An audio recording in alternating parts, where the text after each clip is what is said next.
नमस्कार. रत्नागिरीच्या राजकारणामध्ये आपल्याला रत्नागिरीचं राजकारण कसं आहे ते जर समजून घ्यायचं असेल तर मागच्या काही दिवसांचा, काही महिन्यांची घडामोडी आपल्याला समजून घेणं गरजेचं आहे. प्रथमतः शिंदे गट आणि ठाकरे गट या दोन गटामध्ये उमेदवार शोधण्याची चाचपणी जेव्हा सुरू झाली तेव्हा पहिल्यांदा शिंदे गटामध्ये जी काही मंत्र्यांच्या घरामध्ये मीटिंग झाली त्याच्यामध्ये एक नाव प्रकाशानं पुढं आलं होतं. ते होतं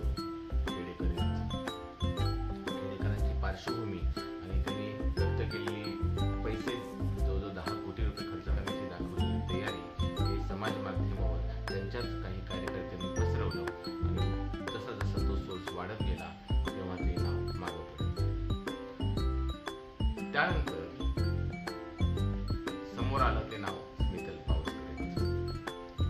स्मितल पावसकर या जेव्हा पुढे यायला लागल्या तेव्हा त्यांच्या काही पार्श्वभूमीच्या गोष्टी आणि जातीवाचक गोष्टी त्याच्यामुळं हळूहळू शेवटच्या टप्प्यामधले आदल्या 2 दिवसापर्यंत हेही नाव थोडंसं पिछाडीवर पडत गेलं.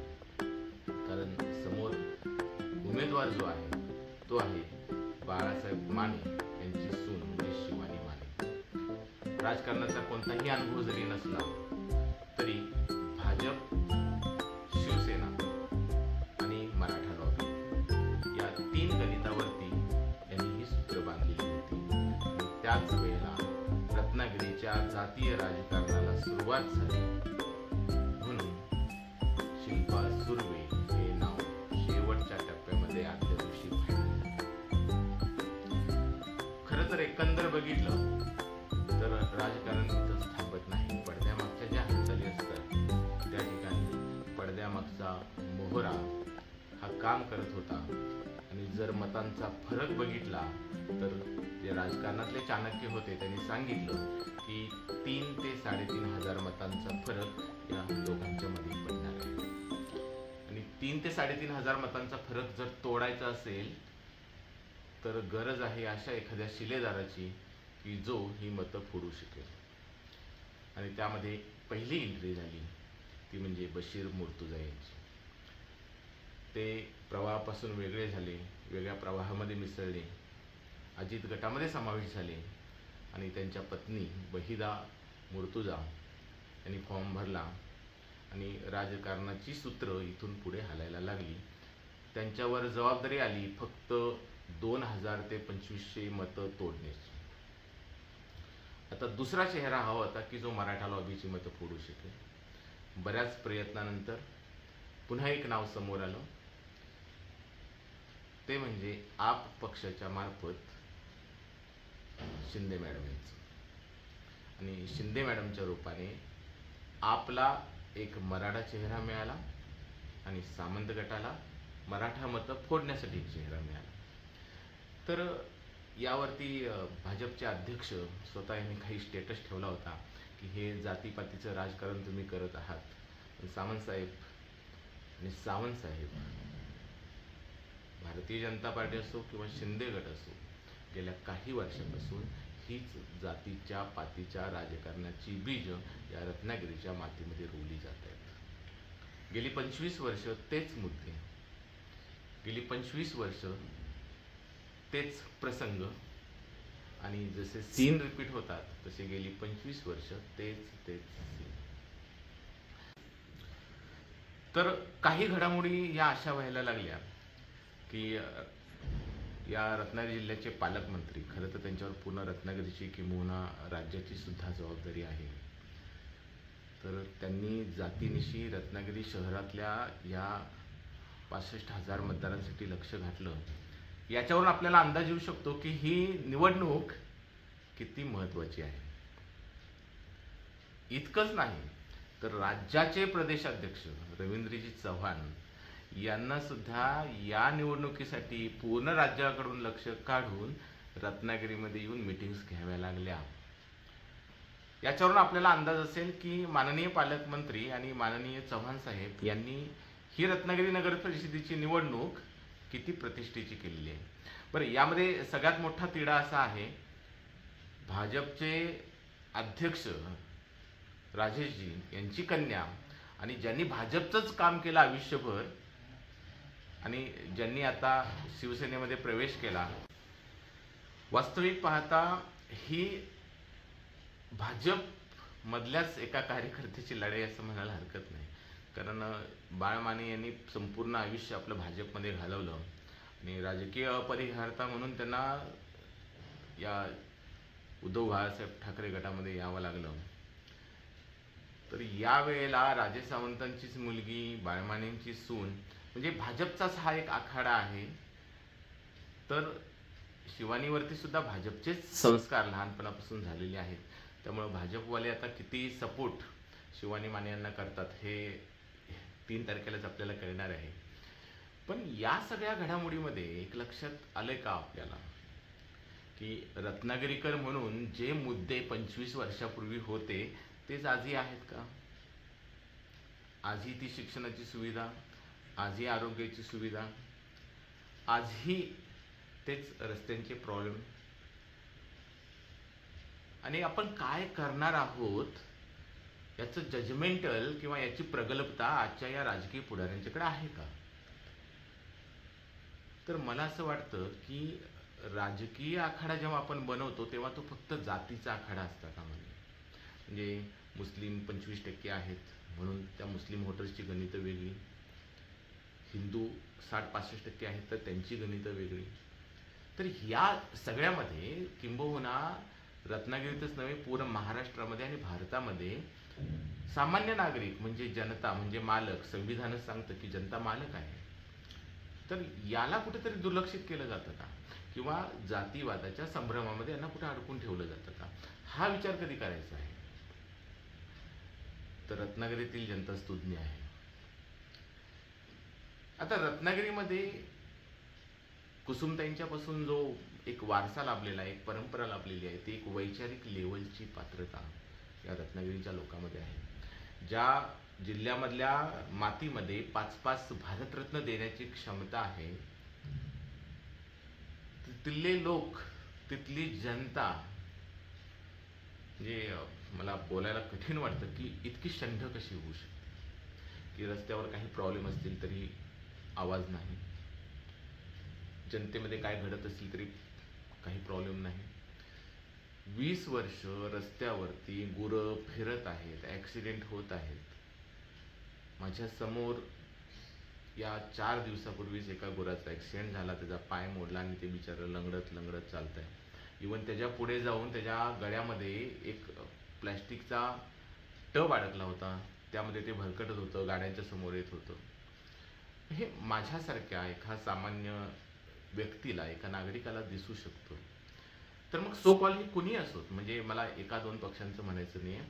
तर या सगळ्या नगरसेवक होऊ इच्छिणाऱ्या लोकांना सुद्धा माझी विनंती आहे की या 30 तारखेच्या आतमध्ये एक तरी गाय तुम्ही एकतर सोमेश्वरला जे आंदोलन घेऊन सो कॉल्ड गायींसाठी निवारा आश्रम बांधलेला आहे तिथं सोडून यावी, की जेणेकरून माणसांचा अपघात होईल, त्यांना डॉक्टर्स आहेत, उपचार्स आहेत, पण या गायींना, गुरांना जो काही त्रास होतोय त्याच्यासाठी मात्र डॉक्टर अपुरे आहेत. जे मुख्य हॉस्पिटल रत्नागिरीमध्ये असण्याची गरज आहे प्राण्यांचं, ते गेली अनेक वर्ष चिपळूणमध्ये आहे की जिथं जास्त गरज नाही आहे. ते 2-3 डॉक्टर तिकडे काम करतायत, इकडे डॉक्टर्स नाही. इवन हा मुद्दा मी पालकमंत्र्यांच्या जनता दरबारामध्ये मांडला, खासदारांच्या जनता दरबारामध्ये मांडला, मुख्यमंत्र्यांच्याकडे मांडला. हा एक बेसिक मुद्दा आहे. म्हणजे मी असं ठरवलं की गेली 20 वर्ष मी बोलत आलो आहे की स्थानिकांना प्राधान्य द्या. जिंदालमध्ये किती स्थानिक आहेत ते सांगा, फिनोलेसमध्ये किती स्थानिक आहेत सांगा, आमच्या स्थानिक नागरिकांना या ठिकाणी भरती द्या. रत्नागिरीतले जे गाडे आहेत तुम्ही नोकऱ्या तर देऊ शकत नाही, किमान त्यांना कमी रेटमध्ये गाडी उपलब्ध करून द्या. ह्या बेसिक ज्या गरजा आहेत त्या बेसिक गरजा सुद्धा आमच्या पूर्ण होणार नाही आहेत का? म्हणजे नागरिक, राजकारण आणि समाजकारण या सगळ्या घडामोडीमध्ये काय नेमकी नागरिकांची डिमांड काय आहे ती पोचवणं फक्त. तर मी एक सामान्य रत्नागिरीकर म्हणून काय विचार करतो, कारण बघा, ज्या ज्या वेळेला आपली सद्विवेक बुद्धी जागी असते, 200-250 लोकांनी जेव्हा फॉर्म बनण्याची इच्छा रत्नागिरीमध्ये दाखवली जातं, म्हणजे 200-250 समाजसेवक किंवा समाज विचारवंत या रत्नागिरीमध्ये आहेत की ज्यांना निवडणुकीच्या प्रक्रियेमध्ये भाग घ्यावा असं वाटतं. मग हा भाग घेताना फक्त याने हे केलं, याने ते केलं, याच्यावर चिखलफेक कर, हा या जातीचा आहे, या जातीचा आहे म्हणून त्याच्या विरोधात त्या जातीचा उमेदवार उभा करायचा. ठीक आहे, आपण असं म्हणू शकतो की ग्रामीण भागामध्ये अजूनही या गोष्टींना मान्यता असेल, किंबहुना ग्रामीण भागातले लोक अजूनही आपल्या पुढे गेलेले आहेत. पण जो सुशिक्षित मतदार समजला जातो त्या रत्नागिरी शहरामध्ये अशा पद्धतीची जातीची गणितं बांधली जात असतील तर ते या माझ्या रत्नागिरी शहराला भूषणावं आहे का? एक त्रयस्थ रत्नागिरीकर म्हणून मला हा प्रश्न पडतो की माझ्या रत्नागिरी शहरामध्ये अतिशय चांगली शाळा जर कुठली म्हटली तर ती दामले आहे. दामलेसारख्या शाळेमध्ये मी गेलो आणि तिथे गेल्यानंतर माझ्या लक्षात आलं की 6वी-7वीच्या मुलांना मी नाव घेऊन बोलतो. याचा अर्थ विचार करा की माझा कॉन्फिडन्स लेवल काय आहे. 6वी-7वीच्या मुलांना इंग्रजी 6वी-7वीच्या पुस्तकातलं येत नाही. मी खूप जबाबदारीने बोलतो. हे जे शिक्षक पूर्ण महाराष्ट्रभरामध्ये किंवा रत्नागिरीमध्ये काम करत आहेत यांना अशैक्षणिक कामं इतकी लावलेली आहेत किंवा त्या प्रोसेसमध्ये त्या मुलांच्याकडे स्किल डेव्हलपमेंट आणि ह्या गोष्टीकडे कोणालाही वेळ द्यायला वेळ नाही आहे. आणि मग जे शिकत आहेत ते पोद्दारसारख्या शाळेमध्ये शिकत आहेत, कॉन्व्हेंटसारख्या शाळेमध्ये शिकत आहेत किंवा SVM सारख्या शाळेमध्ये शिकत आहेत. मग 24 वर्ष शिक्षक म्हणून काम केल्यानंतर मला असं वाटतं की मी जर शिक्षक म्हणून या गरीब मुलांना न्याय देऊ शकत नसेल तर न्याय कोण देऊ शकतो? इतका स्ट्रगल केल्यानंतर मला असं वाटतं की मी एक सर्वसामान्य व्यक्ती आहे आणि माझं क्षेत्र जे आहे ते शिक्षण, आरोग्य, कला. कारण माझी ओळख तुम्हाला माहीतच असेल, एक व्हर्संटाईल, म्हणजे मला एका क्षेत्रामध्ये सॅच्युरेट होऊन राहायला आवडत नाही. तळ्यामधलं जे पाणी असतं किंवा डबक्यामधलं पाणी असतं ते तिथंच साचतं आणि ते खराब होऊन जातं. प्रवाहाप्रमाणे मी नवीन नवीन गोष्टी शोधत असतो आणि तो एक भटकंती करणारा माणूस मी आहे. आणि म्हणून अगदी 1997-98मध्ये सावर्ड्यामध्ये जेव्हा मी शिक्षण घेत होतो DED कॉलेजला, तेव्हापासून वेगवेगळ्या व्यवसाय, वेगवेगळे प्रयोग राबवणं हाच माझी आवड आहे.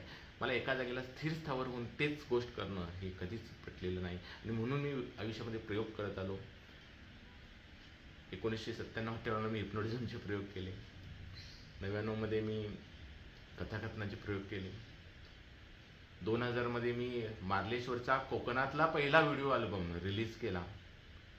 2001मध्ये महाराष्ट्रातले आजचे जे दिग्गज स्वप्नील बांदोडकर आणि बेला शेंडे आहेत त्यांना चित्रपट गायनामध्ये माझ्या गीतांना पहिली संधी दिली.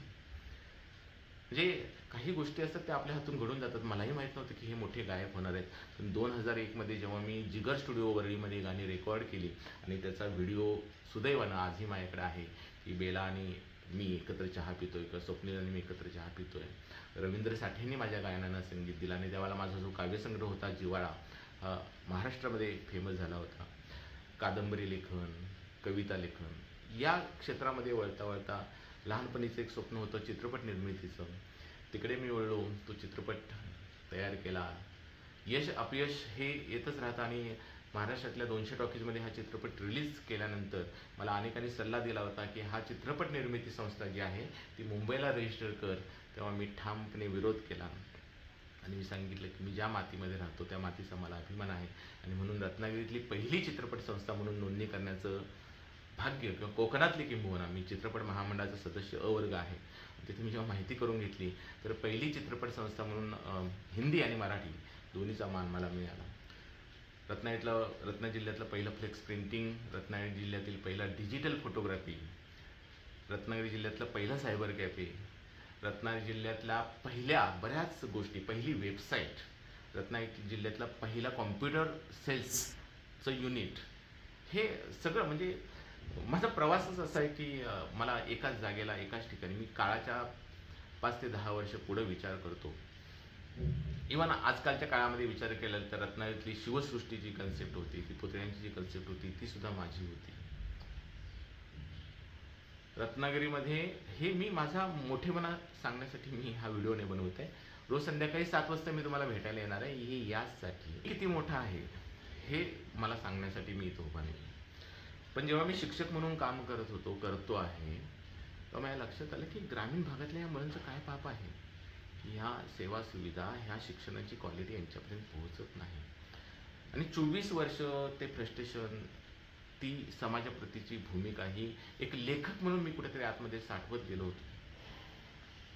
किंवा बऱ्याच गोष्टी ज्या आहेत त्या आयुष्यामध्ये करण्याचा आनंद मिळाला. चित्रपट असो किंवा आता राज्याचे पोलीस महासंचालक मनोज कुमार शर्मा साहेब, तर यांच्या आयुष्यातली पहिली लाईव्ह इंटरव्ह्यू 5,000 लोकांच्या समोर लाईव्ह घेण्याचं सद्भाग्य मला लाभलं होतं. ते त्यांच्या जीवनावरती एक मोठा चित्रपट निघाला, 12वी फेल म्हणून. आज ते राज्याचे पोलीस महासंचालक म्हणून काम करत आहेत. तर माझ्यासारखा एक सर्वसामान्य व्यक्ती या सगळ्या घडामोडीमध्ये पडतो. आणि त्यानंतर जो टर्न आला की समाजामध्ये मी जेव्हा हे काम करायला बघतो आणि राजकीय लोक बघतो, तर मला असं वाटतं की कोणता झेंडा घेऊ हाती, जे गीत आहे, अरे कुठल्या पक्षाकडे आपण जायचं, कुठल्या पक्षाकडे आशेनं बघायचं. मग असं वाटलं की वैचारिक क्रांती करायची तर आपला मीडिया हा सगळ्यात महत्त्वाचा भाग आहे. पत्रकारिता तर मी 12वीला असताना, म्हणजे माझ्या वयाच्या 18व्या वर्षापासून सुरुवात केलेली होती. आणि 18व्या वर्षापासून आज 46-47 माझं वय आहे. आणि या 47 वर्षापर्यंत मी त्या पत्रकारितेमध्ये अनुभवत होतो. पण जेव्हा मी पत्रकार म्हणून एखादी बातमी द्यायचो, तेव्हा ती फिल्टरायझेशन व्हायची आणि ती बातमी पब्लिश होईल की नाही हे त्या संपादकाच्या असायचं. म्हणून 2002ला एक दैनिक मी सुरू केलं आणि त्याचं रजिस्ट्रेशन हे 2010ला झालं. त्यातल्या प्रोसेस समजून घ्यायलाच इतका वेळ गेला. आणि 2010मध्ये स्वतःचं दैनिक, स्वतःचं मॅगझिन, 70,000 सभासद असणारं मंगलनिनाद नावाचं मॅगझिन हे मला करता आलं. डोमिनोज असो, गुगल असो, KFC असो, सॅमसंग असो, ह्यांचा जर यूट्यूबवर तुम्ही प्रवास बघितलात तर हे सगळे 2-2, 3-3 वेळा बँकरप्ट झालेले. म्हणजे अपयशामधूनच माणूस शिकत असतो आणि तेव्हाच तो मोठा होत असतो.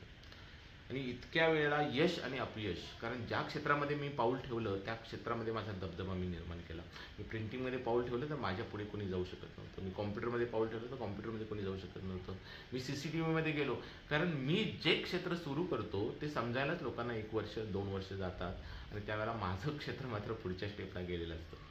आज जेव्हा रत्नागिरीसारख्या ठिकाणी इलेक्ट्रिक चार्जर चालेल की नाही हे लोक विचार करत होते, तेव्हा मी इलेक्ट्रिक चार्जर इन्स्टॉल केला गेल्या 3 वर्षापूर्वी आणि तो चांगला चालतोय.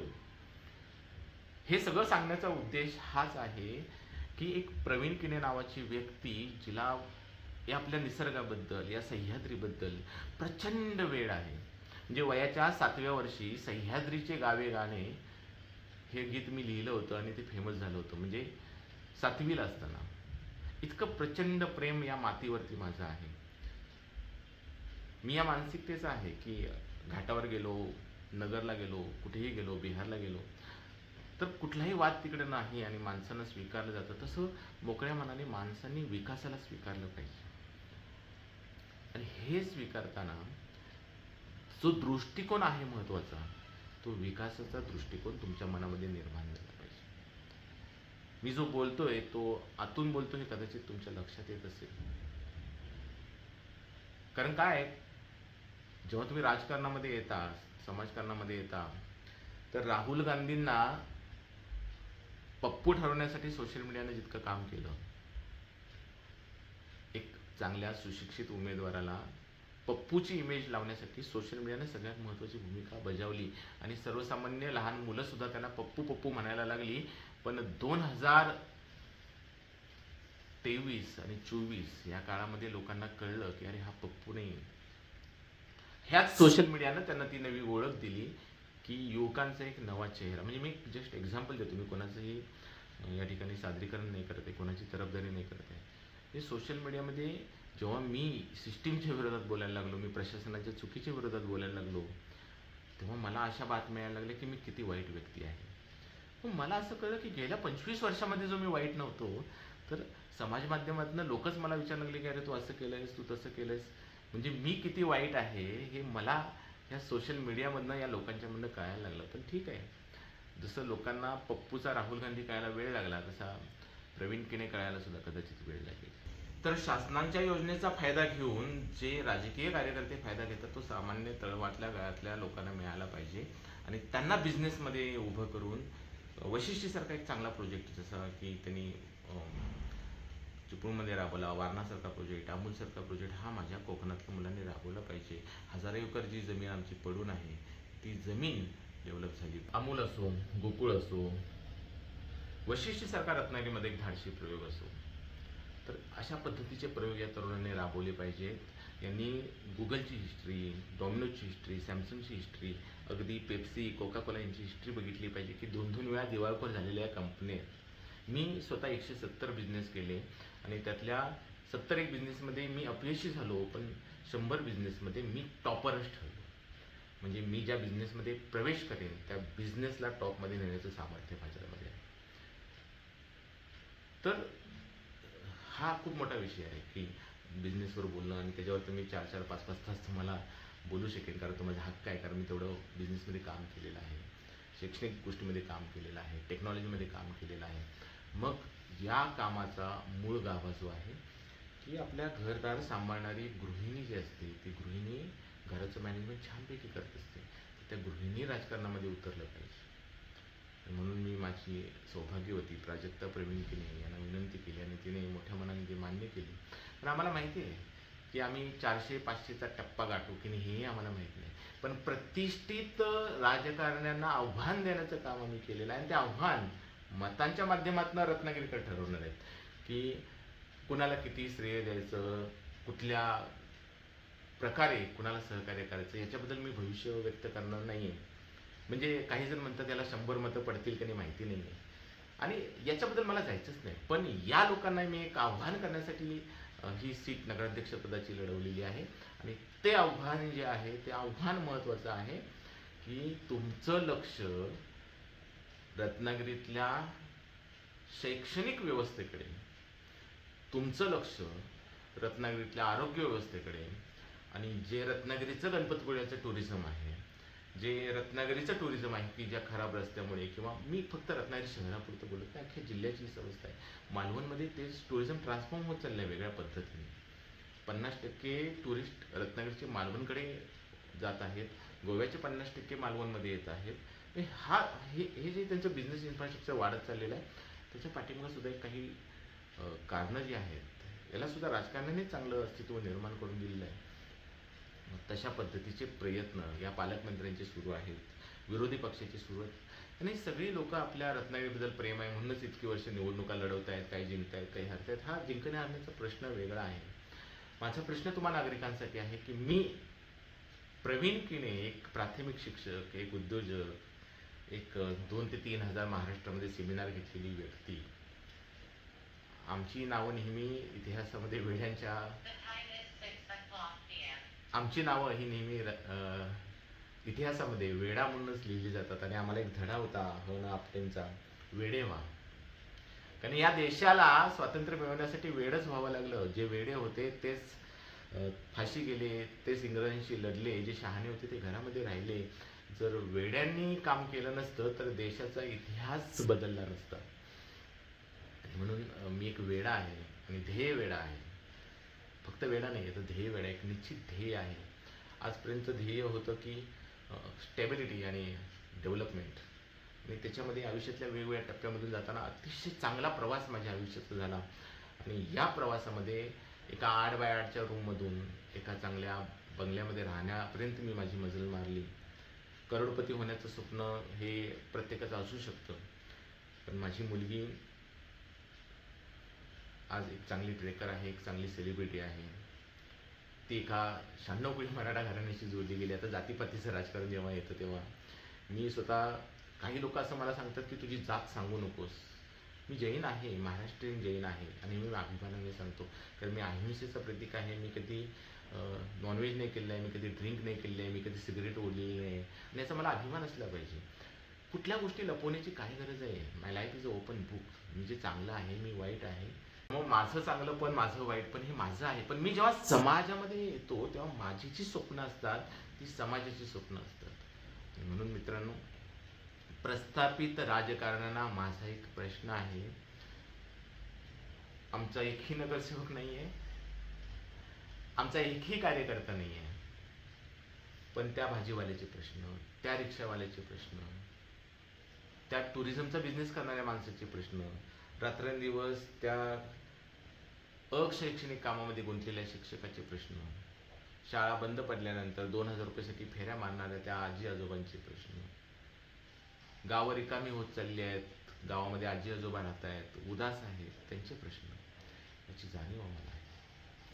मग राजकारणी कोणी असो, मग तो शिंदे गटाचा असो, भाजपचा असो, आपचा असो, त्या सगळ्यांना, या प्रस्थापितांना माझा प्रश्न आहे की तीच रडगाणी गाण्यापेक्षा, तेच आरोप प्रत्यारोप करण्यापेक्षा तुम्ही काय करणार आहात हे जनतेला सांगा.